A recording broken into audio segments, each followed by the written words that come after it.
totally change the game when it comes to stress and conflict.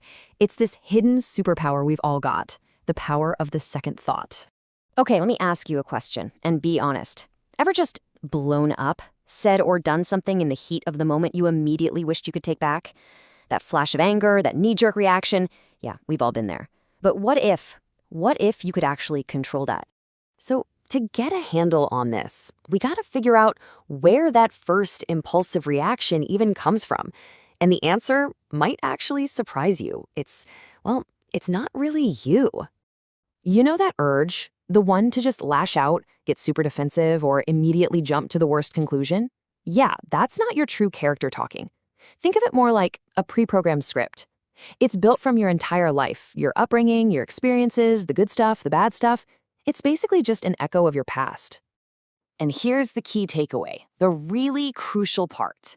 You can't always control that first automatic thought, that spark, but everything that comes after that, oh yeah, that is 100% on you. You are absolutely responsible for that second thought, and definitely for what you do next. That is where your real power is. Okay, so where does this moment of choice even happen? Well, it exists in this tiny, almost invisible gap, this moment of power between what triggers you and how you react. It might feel small, but believe me, it contains everything. Just think about it for a second.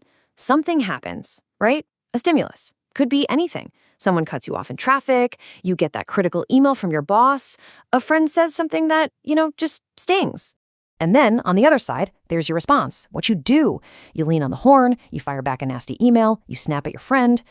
But wait, between those two things, there is a space, a pause. Seriously, it could be less than a second long, but it's there. And that tiny little space, that is the most powerful moment you have all day. The psychiatrist and Holocaust survivor Viktor Frankl just nailed this idea.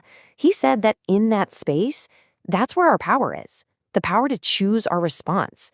And in that response, that's where we find our growth, our freedom. Wow. What you choose to do in that little gap literally defines who you are. So in that space, you've got two paths you can go down. And it's funny, the ancient Buddhist had this brilliant metaphor to describe it. And what's wild is that modern neuroscience is basically proving them right. Yeah, Buddha called that first lightning-fast reaction the monkey mind. It's that part of you that just gets triggered and, it jumps, like a monkey swinging from branch to branch, going from one feeling to the next without any real thought.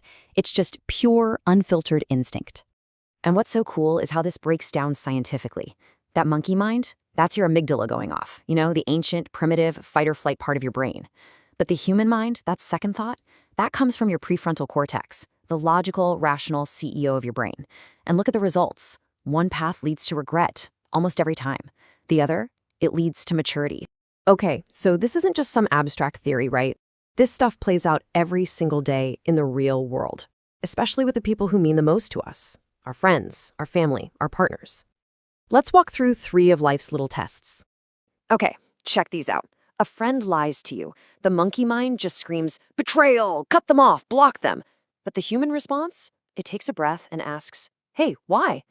Or your family criticizes you. The monkey screeches, attack, defend yourself. But the human mind just quietly reflects, is there maybe some truth in that? Your partner ignores you. The monkey mind immediately jumps to the worst possible conclusion. The human mind, it thinks, maybe they're just busy, and decides to talk it out instead of starting a fight. I mean, this is it. This is the exact moment where relationships are either destroyed or strengthened. So you see, learning to master this little space, learning to choose that second thought, it's about so much more than just avoiding a few arguments. This is the first fundamental step to getting real emotional freedom, to actually being in control of your own life. So how do you actually do this? It really boils down to a super simple 3-step process. The next time you feel that trigger, that flash of anger, just remember this. 1, pause. That's it. Just stop. Take a breath. 2, think. Actually engage that rational human part of your brain. And 3, respond. Don't just react. Choose your response deliberately. And I want to leave you with something to think about. Try to remember the last time you felt that rush of anger or got really defensive. Did you find that space? Did you have a second thought that totally saved the day? Or maybe, what was the second thought you wish you'd had?